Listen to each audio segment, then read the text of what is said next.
This is Eating Crow with Pete Durand. Hey everyone, welcome to another episode of Eating Crow podcast. I'm joined by Jeff Wickersham. Jeff, welcome to the program.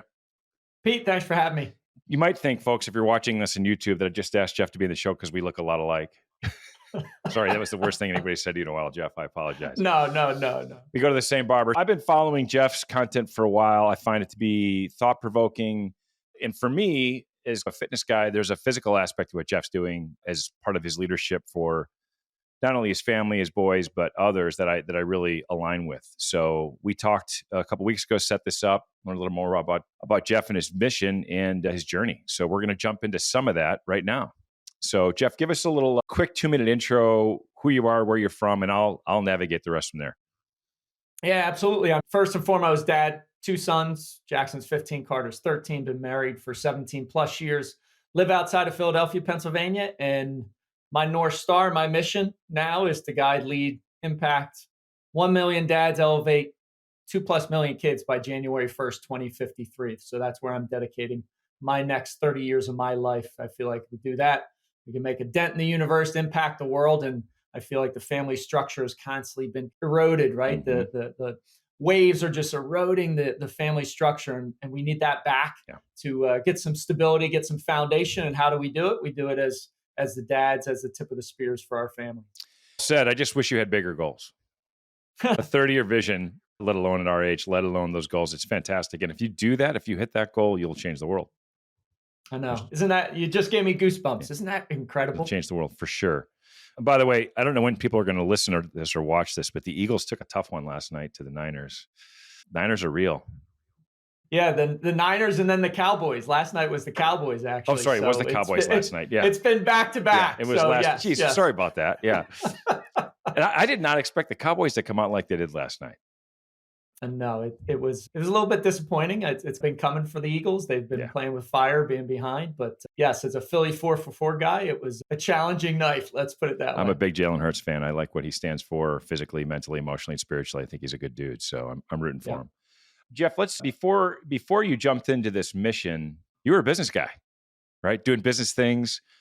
Walk us through, any part of that journey where you started to feel this pull towards doing something different. Obviously, the name of the show is Eating Crow. There had to be a moment in your life where you're like, I'm not doing what I need to be doing, or I'm doing things I shouldn't be doing, and I need to be doing different things. When did you have a big helping and realize something needed to be different? Yeah. So 2 life experiences. One, Pete, it'll be 9 years ago in late December. Okay. I lost my mom to breast cancer. Yeah. When you watch, that's why I wear the pink wristband to remind me to move and take action. But when you watch the woman that brought you into this world take her last breath in front of you, that fragility of life 2x4 smacked me upside the head. And it was like, you have such deep searing pain. There's a hole in your heart, right? The love you want to give to your mother isn't able to be given in the way you've been doing it for 40 years. Sure. So I question everything. What's my spot? We get one trip around the sun. One of the last deep conversations with my mother was when I took her to a treatment down at the University of Penn in the city in Philadelphia. And she was concerned about being forgotten, right? Like her legacy. And that just hit so close to home for me. And I remember having this discussion with her and telling her positivity, her mindset will live on through me and then my sons. And I think, Pete, there was a symbolic baton that was passed to me in that discussion that I didn't really know in the moment. But many years looking back now, I definitely say that was. And fortunately for me, 9 months later, I was in corporate America. I was asked to leave or relocate. I said, I'm leaving. I'm not relocating. Went to be a business owner, opened up a boutique gym because I was always into physical fitness. Physical fitness opens up so much of our mental strength. And then multiple iterations. And the second moment was when I was a gym owner. I was still doing the things I was doing in my 20s and the 30s. And I remember playing cards and drinking beers with the neighborhood guys till like 2 a.m. And I got to coach a 8 a.m. fitness class at the gym. And I went to kiss my wife and she said, I just have to ask you a question. How can you go promote health and wellness and you stink of alcohol? And I said, that's a big truth bomb, truth nugget for me. Started making some different choices, intentional choices, especially with the thought of how is this going to impact my sons, and what tools, strategies, tactics do I want to give them? But those would be the two moments, right? Losing my mom, and then remembering that conversation with my wife one morning and knowing I needed to do different things to get different results in my life. How old was your mom when she passed, Jeff? She was 68 years old. Young. Mm-hmm. By the way, 68 doesn't seem so far anymore, doesn't it? It doesn't. Crazy. You know, what's amazing to me is the impact two amazing women had on your journey. Your mom, obviously, for a lot of people listening to this program, they don't have that type of relationship with their parents or their mother or their father. They don't have that. They don't feel that love or that loss that's going to happen when they lose them. And hopefully, if they're listening, they figure out a way to get it back, right? There's still time. Yep. Number two, it says a lot about your wife and your relationship that she had the nerve to tell you that to your face. She called out your habits and called you a fake in the same sentence. Bold move. God bless her, right? Even more powerful that God was with you to let you absorb that without a defensive mechanism and saying, wow, if she said that to me, and I know my wife, if she needed to, could stop me in my tracks with a sentence. She's done it before, and it's rare, right? So if she said it, powerful eating crow moments. All right. And I, as a fitness guy, running a gym is a hard job, right? It's a lot harder than people think. It's just it's a labor of love. You can only make money while you're there. Yep. And no one else is as passionate about it as you are. That's the tough thing. So you go to the gym that day, you run your class. I think I processed that conversation, right? Mm-hmm. It's tough for me to recall because, let's be honest, I was hungover from the night before, sure. Right? I wasn't mentally clear or crisp, but incrementally I started to make some different choices. I was still battling those same demons, those same dragons, those same limiting beliefs that I had in my teen years, 20s, 30s, and now early 40s. And I started to dive into myself. I started to say, how do I actualize my potential? I always, Pete, felt like I had this itch on the back of my neck that I just couldn't scratch, that I had more inside and I wasn't fulfilling my potential. So started to do some things, started to invest in myself, right? And pay for courses and read books. There you go. Just go down that rabbit hole of personal development. And I'm so down that rabbit hole and I'll never get out. Now it's that constant journey of how do I just get a little bit better today? How do I continue that spiral upward? And yes, were there bumps in the road during that process, sure. But there is, and that's just life. That's the human journey. That's the human condition. But now being able to laugh about old Jeff and new Jeff, as well as give my boys the tools, strategies, and tactics that I didn't have growing up, that's an amazingly powerful way to live. And it gets me up, jumping out of bed each day in the morning. So let's touch on that for a minute. You just said the tools you didn't have when you were growing up. So do you think you grew up in an abnormally different home, or is it just the home that a lot of guys grew up in and maybe just didn't get the guidance or find the right mentors? Would you look back and go, wow, it was so bad, or it was like, I just don't think I had really that extra attention? What do you think? Where do you place that? No, I think it's so common in society, right? I grew up in middle-class America. Yeah. Life was good, but life was comfortable. Life was, I didn't really need for much, but it was going the common path that everybody goes, right? It's going the path that everybody thinks you should go, where I love to tell my sons now, hey, you see a forest, go in the darkest place and go through and create your own path. That's the path that you're going to love and you're going to flourish in. So I would say it's a common path that everybody goes through. And I would say it numbs you up. I like to say, become a walking zombie. And you can see 99% of people out there, if you go to the grocery store or Target, are those walking zombies, sure. Just going through life with no purpose, no passion, no intentionality. And they're going to wake up one day and unfortunately they're going to get to the point where my late mother did and say, man, I'm going to be forgotten. Like what did I do in my life? What impact did I make in others? And I think that's so important to have that wherewithal and just awareness. And it accelerates in the second generation, right? Our generation, when we grew up, I think there was still moments of tough love and some discipline and old school stuff, but it was starting to tilt. That generation that kind of grows up that way and doesn't catch it, it accelerates into their kids. right? Yep. Now we're faced with a society with no moral compass, no accountability, no desire to be selfless. And they're constantly looking at how can I satisfy myself in my short-term Mm-hmm. needs. You know, I'm grateful and happy that you found the calling and you answered it, because Mm-hmm. we need more people trying to get 1 million men and 2 million kids into the right direction. So what were the first steps you took outside of your habits to, obviously this is your full-time gig, right? It is. This is your movement. So how did you set yourself up for that? Multiple iterations of myself Okay. and figuring out and trial and error. I think we get to adulthood and we stop trying new Mhm. things, right? We get complacent, we get comfortable. The temperature is always 67 to 72 Sure. degrees. We don't get out of that at all. And I did that for 20 years. And I was frustrated. I was angry. I was just, I was not where I needed to be. So putting on that white lab coat, becoming a scientist and saying, okay, what works, what doesn't? Mhm. I read this book, apply it. Sure. I always love to tell the dads that I coach in the Warrior Dad Experience, like, I'm a practitioner. I'm not going to read a book and tell you to do. I'm going to do it myself first, Right. because that gives authenticity to what I'm learning and then applying. So trying out things and figuring out, okay, I need to prepare for a great night's sleep. I'm going to stack wins right when I wake up in the morning. What is my identity? How do I want to define myself as Sure.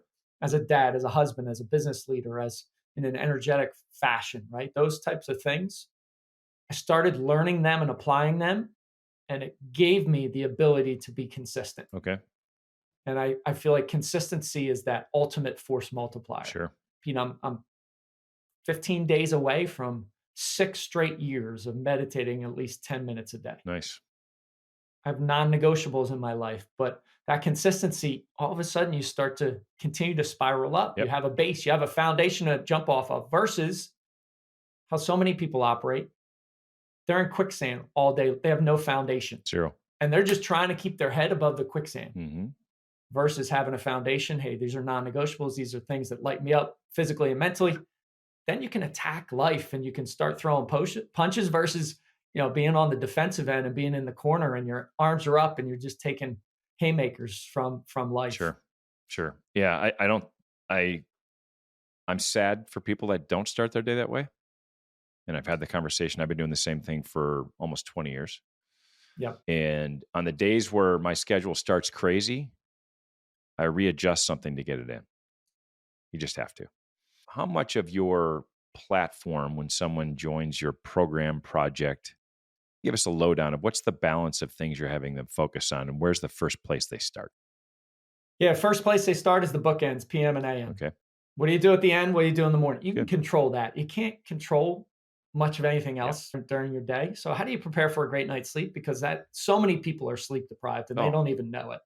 And that impacts everything else. And I love to say every single thing in our day-to-day lives impacts every other thing. Mm-hmm. Well, you get a bad night's sleep, good luck trying to eat right. Good luck, having a clear head, and good luck going to all those factors. Yeah. So you got to prepare for a good night's sleep. And now I used to be, back when my mother was around, I would burn the candle at both ends. And she says, you need to rest. And I said, I'll sleep when I'm dead. I'd be dead a lot sooner if I kept that pattern that I was on. Sure. So sleep is number one. All of a sudden, dads start sleeping better. And they're like, holy crap, like I can't believe how good I feel. So that's number 1 PM. And then I like to say, give me 1% of your morning. 1% is 14 minutes, 24 seconds. Right. Stack 7 wins real quick, condensed, no distractions, no checking the phone, emails, texts, anything. You do that real quick. You feel a semblance of progress, momentum. Then you can attack the day. Sure. And I always say, if you can't give me 1% of your day, 14 minutes, 24 seconds, you've got a much bigger problem than I can probably solve. When people come to you, if you were to do a Pareto chart of the number one issues they're facing, what would be the top 3? Time would be one. Okay.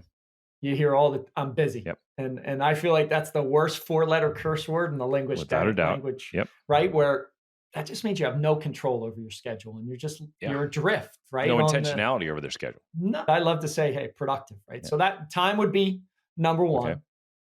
Number 2 would be a limiting mindset, that they just have fear around it, that they're not going to be they've tried things before and they haven't been successful. Okay. And I think I'm actually writing the Warrior Dad book right now, and I was talking about how we need to, how often do toddlers fall when they're learning to walk? I think it's on average like 18 times an hour or something. Like we need to adopt that as like you're not going to be perfect Yeah. when you start. A limiting belief of fear that they can't do it is number two. And then number three, financial resources. Interesting. Barely so many people don't have the ability to invest in themselves, and they see it as a cost. Cost is something you pay for milk and it's gone. When Right. you invest in yourself, it's amazing how that pays off. And especially as dads, when we can share the journey, which is one of our priorities in the Warrior Dad experience with our kids, you're changing generations to come when you give them the things that maybe you didn't know about or just didn't have growing up. That excites me. For those listening, my guess is they would have had 3 different expectations for answers. And what I find interesting is you don't have exercise or nutrition in there yet. I know where they're coming, right? And I know why they're in this order, but this hopefully gives some people some hope, because when people say time, there's a dragon or two underneath that they haven't acknowledged yet. Yep. We all have time. It's what we choose to do with our time. And that's where they start to get, that's where I think the conversations in the mirror are tough. I'm going to go back to your nighttime routine because it's so important. I've been an early morning guy, and people say the 5 a.m. club is BS. Here's my argument for the 5 a.m. club. There are the rare people out there who at 10 o'clock or 11 o'clock at night can sit down and work and get work done. That's just how they're wired. Good for them, right? If you can be productive from 10 o'clock at night till midnight or 1 a.m. and do the work when no one else is, whether it's exercise or real work or reading or meditation or something to make yourself better, good on you. Whatever your habits are, that's great. But you still need sleep. So now you're going to bed at 12 or 1, you want to get 7 or 8 hours. Now you're sleeping till 7 or 8 o'clock. If your workday can start at 7 or 8 o'clock, good for you. No kids around, you don't have a commute, you work from home. Again, so we're whittling the percentage of people that meet this criteria down to a very, very, very small percentage of people. Most people between 10 and midnight who say I don't have time are watching TV, playing video games, doing something else unproductive, and they think they don't have any time. I need that time to wind down. No, you don't. You don't need that time to wind down. That's your choice. You can make it, because those 3 hours they're wasting, and they blame the 5 at 5 a.m. I'm not watching TV, or I'm working out, I'm meditating, I'm doing something productive with my life, getting an early start in some work projects for the day. I'm 3 hours ahead of their day when they get up at 8, and they lost those 3 hours. And that's what people, I'm like, get the sleep. But remember, those 3 hours a day that you are giving up because you're wasting them in front of the television or on a video game every night, and you know you're doing it. People know they're doing it, and they may not even think about it because they've done it all their lives. Well, I think when we were kids, there were 3 TV channels. Yes. So there wasn't a lot of options. It wasn't like you could sit in front of the TV for hours. There wasn't really anything good. Now you could sit in front of the TV and use DoorDash and never move for 6 weeks unless you had to go to the bathroom. Nobody would even know you're gone. So when you think about that 14 minutes, 24 seconds every morning, how are you weaving in the exercise nutrition aspect of this as the next energizer? Yeah, we start out with a glass of water. Yep. Right. First thing when you wake up, you're dehydrated. The longest stretch of the day you go is when you're sleeping. Talk about a wake up process. Yeah. Hydrate the system. Yeah. Simple, easy. I like to tell the dad, almost laughable. Like these are fundamental things that are mundane, unsexy, but the greats. Oh, yeah. We were just talking about sports. They always do the fun. They never waver from the fundamentals. Absolutely. So water, you hydrate your system. 2, you move the body. Doesn't have to be a huge workout. I bang out some push-ups, sit-ups, and some air squats. You're moving a little bit. Anything. Then I like to add meditation right after that, because you're awake. Now you're getting a mental rep in. Yep.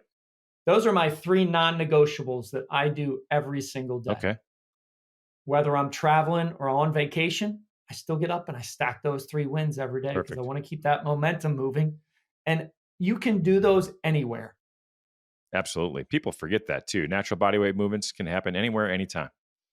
It can. And you get progress from drinking water, moving, and then meditate. You're just lit up.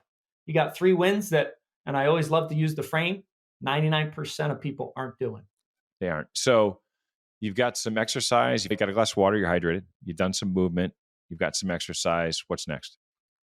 I love declaring how I'm going to operate. Okay. Affirmation, declarations. I am statements of who I am and how I'm going to show up. Okay.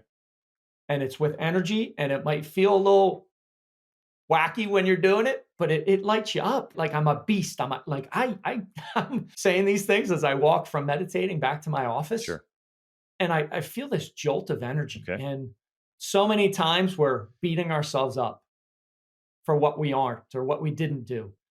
You got to become that biggest cheerleader for yourself. Life is freaking hard. It is. We got to love ourselves first, then we'll love other people. And the way we can do that is declaring, who do we want to be today? And how do we want to show up? Your future pacing, your success.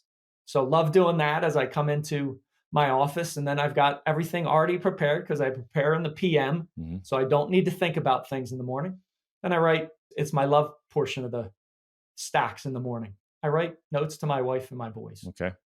Post-it note. My late mother probably had every color of post-it note known to man. She put them up on the mirror in my lunch. I write it's a token of my love. And it could be, hey, I'm so proud of you, to my two sons. Right.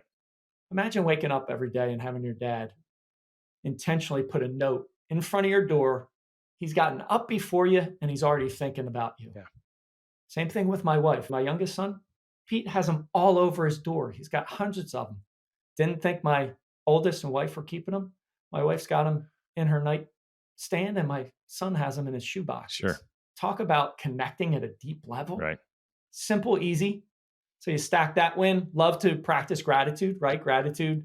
Science says, hey, do it over a 10-week period, once a week, 5 things. It increases your happiness level by 25%. Absolutely. Simple, easy things that people just aren't doing. Yeah. Why? Because you see more things to be grateful for. If I can do that and increase my happiness level by 25%, sign me up. Yep. Yeah. So that's another one. And then I learned something, right? You're awake, you're alive, read a little something. Those are 7 wins in less than 14 minutes, 24 seconds. You're feeling fantastic and you're ready to take on what life's going to throw at you. So when we talked last time, and I know in a lot of your posts, you talk about this relationship you have with your boys, and this is called the Warrior Dad Project, right? This is all about being a father. Correct. Talk about how you've shared your journey with them, right? So you come from a place of like, look, I've been through the crucible. I just didn't read a self-help book and call it a business. Like, this is my journey. How real are you are with them, and how do they respond? They've responded very well, and I'm very real, right? I gave up alcohol nearly 2 years ago. I shared with them why I was doing it. I shared that a lot of the dark times in my life were because I was under the influence. Sure. We had discussions around it, right? My oldest son, I had something on one of my socials about, porn addiction and dealing with pornography. And he brought it up to me and we had a conversation about it, right? Because one of his classmates saw it and asked him about it. I feel like the vulnerability side is so important to share our journey, because if we share the journey, hey, maybe they'll be more equipped to not fall into that trap or go as deep as we did. Yeah. As well as on the physical side, right? I love to push the physical side. They saw me do the Goggins 4x4x48 challenge. They saw this past year when I created my own challenge and it took me 16 and a half hours. They did some legs with me. After I was done, my oldest son came downstairs an hour later and said, Dad, I'm so proud of you. He said, how many dads would have been able to do a full marathon, 1,300 pull-ups, 1,950 sit-ups, and 2,600 push-ups in 16 and a half hours? I said, 1 in a million, 1 in 10 million. He said, that was awesome. So sharing my journey and pursuing excellence, and that's one of the Wickersham family creed lines, is so important because that's how we engage. We can't just lecture and teach, tell them. We have to show them by doing and share our experiences. So when you say pursue excellence, how do you battle the fact that, do you feel like at any time you or someone else with that message, like let's take Goggins, for example. I look at a lot of the programs out there like 75 hard, 90 day this, 90 day whatever. One of my mantras, and by the way, I'm a triathlete. I love doing all the stuff as intensely as possible. I don't like anybody in front of me in a triathlon. So I have that competitive streak just like anybody else. Gotcha. But having been in the fitness world for 15 years, one of the things I want to make sure I think about is, number one, those programs are so intense, many people can't begin them. and then they become frustrated. They think that's what they have to do. Like, I've got to work out twice a day, read 3 books, meditate for 6 hours, fast every 3 days. And that's how Jeff Wickersham and David Goggins live. And that's what I got to do. So they see the chasm so far. So that's the first thing, is like, I don't think I can get started.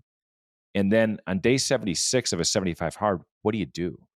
You can't sustain 2 workouts a day, read 3 books, meditate, because you have 3 kids in basketball and you've got a spouse and you've got a job and so how do you balance the pursuit of excellence? And I think it probably comes back, I don't want to put words in your mouth, back to the concept of routine, right? Routines are so important. So find the routine that allows you to maintain the balance of spirituality, physical fitness, love, all those different things. How do you say, hey, let's pursue excellence, but let's not lose our minds, and let's do something we can sustain? What that consistency thing that you talked about, weave that into the pursuit of excellence for me. Yeah. And I love how you brought up like 75 hard, for example. I love Andy. I love what he talks about, but yeah, I always say that's the worst possible thing you could try if you're just starting out. Correct. You are going to fail, and it's just not sustainable. Where that's why I like the 1%, 14 minutes, 20, that's sustainable. Sure. For long term. And I want life-changing habits, because habits drive 90-95% of what we do. Absolutely. I want those. So that's why, like, 1%, you can do 1% each day. Absolutely can. That's how I've stayed consistent. That factor, holding people accountable, holding the dads accountable. When you get to be an adult, you really don't have a lot of accountability. Yes, sure. Maybe if you work for, someone, your career, your job, there's some accountability there. Other than that, you can say you're going to do something. 99 times you don't do it. Exactly. Nobody holds you accountable. So that accountability piece of me holding these men and these dads to the fire helps them build that consistency, and then it sticks. And then it's doable. Could you do a longer workout? Yes, I still do a longer workout each day, but I'm taking 15 minutes and I'm stacking 7 wins real quick, and that's sustainable long term. So that's why I take that fundamental, hey, this is my non-negotiable. These are my standards. 1%, everybody can find 1% in their day. Sure. And then it's long lasting. Sure. So I don't know that people caught that at the beginning. Your 15 minutes is a stack of 7 wins. Correct. It's not 15 minutes of meditation and then everything else begins. No. You're stacking 7 wins in 15 minutes. That's really important for people to understand. And what if you start that day with that kind of momentum? Yeah, think about it. Boom, like you're checking off, and every one you stack, you just feel better. And that 15 minutes is done. Anybody can do that. And I've seen it in the dads. Yeah. They're like, holy crap, I can't believe the difference that 15 minutes makes in my life. Yeah. And I said, we totally discount the small things, the fundamental things. And then their families start doing it, like the kids start doing it. And then the kids, we started off talking about sports. The family becomes a sports team. And when you're connected and you're the captain, you're the tip of the spear with being a dad, it's just amazing to watch that power. Sure. This past Friday, the Wickershams were all up at 4:45. We went to the Y at 5 a.m. together. You know how amazing that was, that my wife and 2 sons and I went to the gym together at 5 a.m. before school and work? That's the power of being connected. That's the power of being intentional. And that's the power of leading and guiding your kids to, hey, there's no other families in here. Let's use that as fuel to our fire. We want to pursue excellence. Let's do those things that people don't do. There is no way any of you regret that. Oh, we all felt fantastic. We all drove home together. We all felt connected. We had the blood flowing through our bodies. And that's the frame I use when I say pursuing excellence. We're never going to get it 100%. Nope. We're going to have dips. That's the human journey. And I'll share with my boys when I have a dip. But then I'll say tomorrow, that's going to fortify my resolve. I'm going to go better tomorrow because I'm going to bounce off of it. And when we can do it together, it's amazingly powerful. This past year, in January 1st, we're going to do it this year. We all set missions together. Missions are what I call goals for the year. Sure. All sat around the dinner table after our traditional January 1st pork and sauerkraut dinner. And we wrote down, what are we going to do this year? It connected us in a way that we're all chasing these things. And it's amazing. Like, my dad comes over. I still train him a couple times in my garage gym because I closed the gym right after COVID.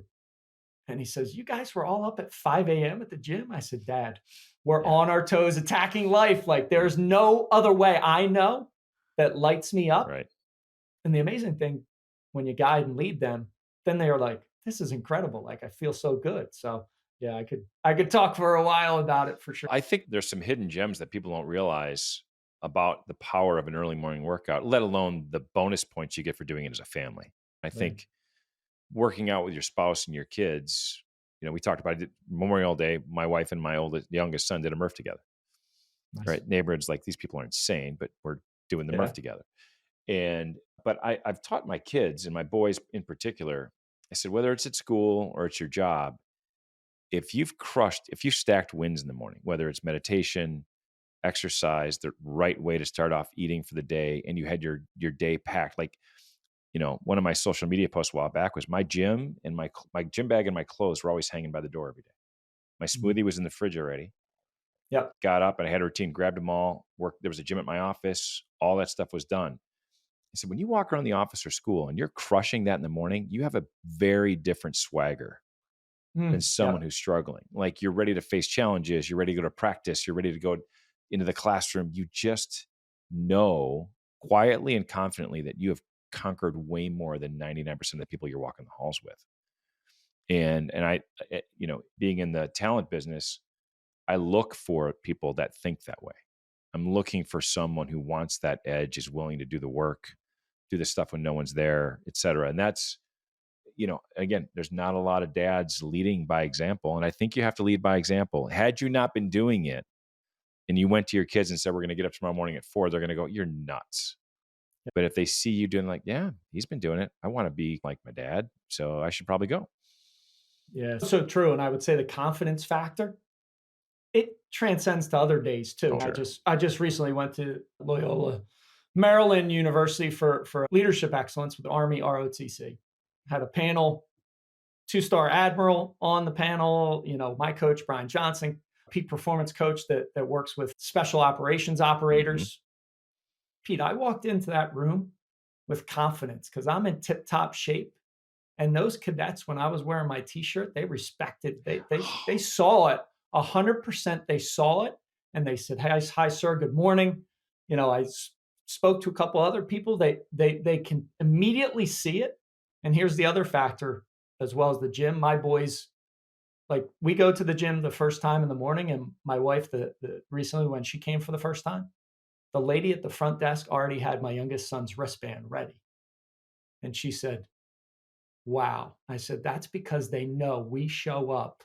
And I've had others come into the basketball courts, and I talked to a dad of 4, and he says, I use your son as my example to my kids. Sure. Because every time we come in here at 7 a.m., whether it's Saturday or Sunday, he's in the gym. And I use him as the example. That boy, he's in there working. We got to get in there. So the confidence is absolutely, and people respect the hard work and the effort you put in.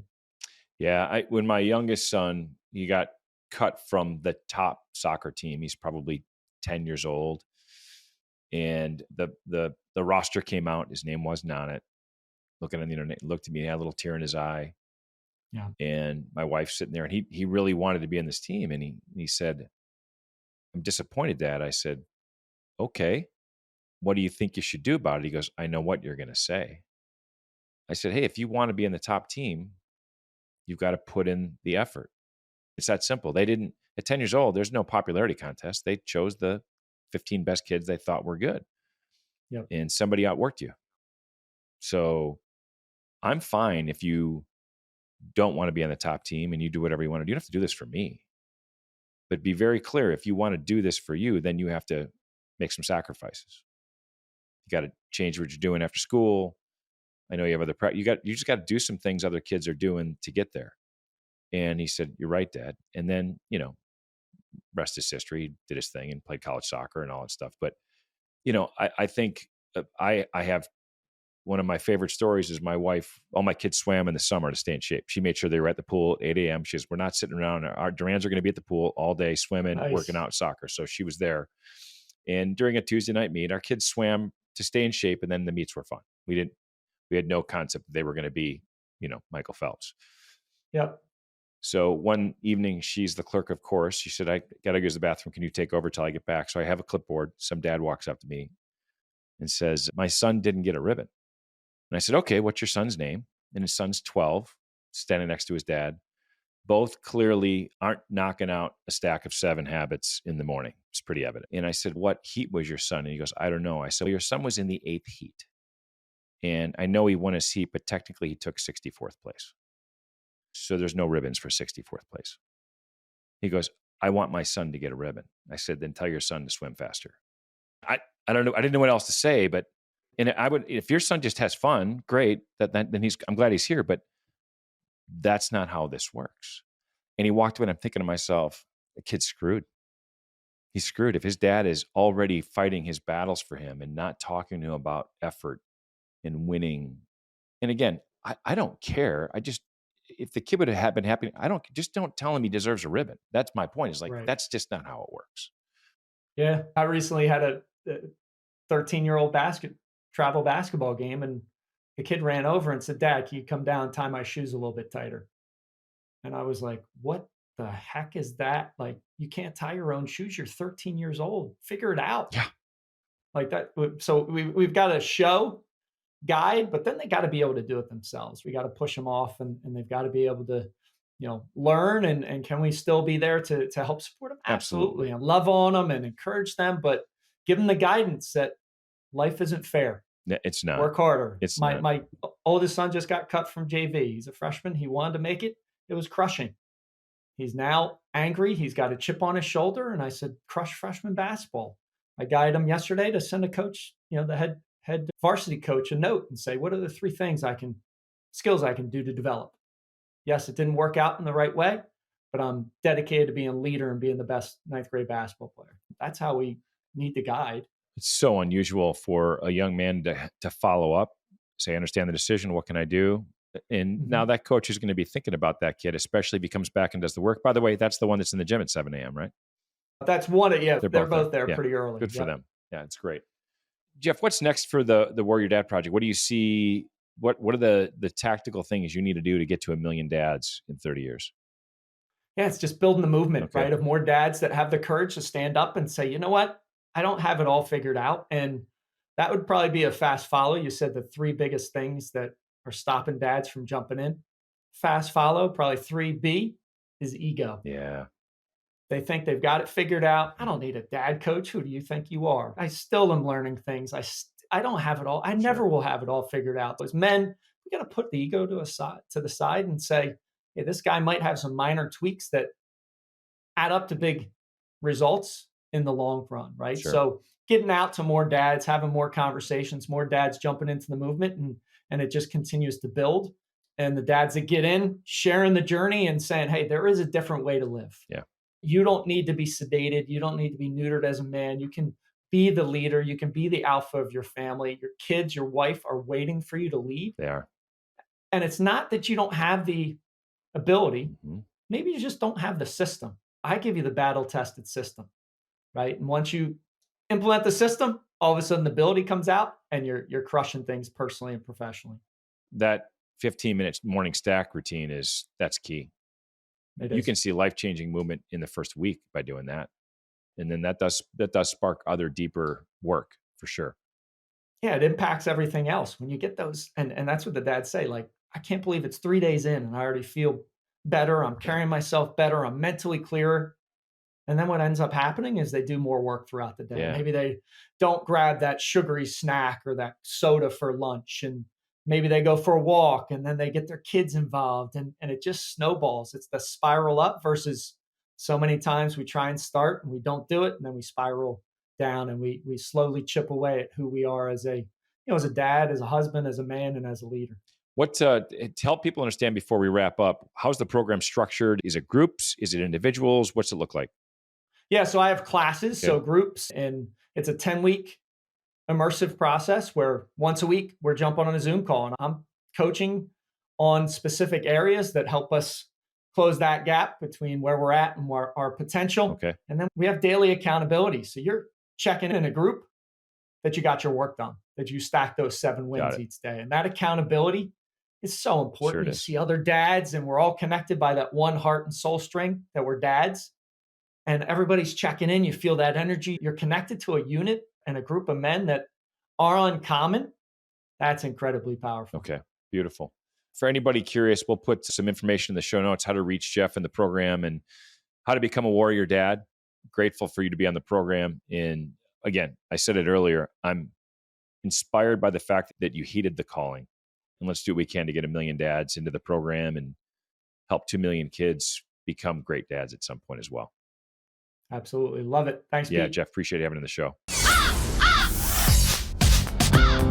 Thanks for checking out Eating Crow. Like and subscribe so you never miss a video.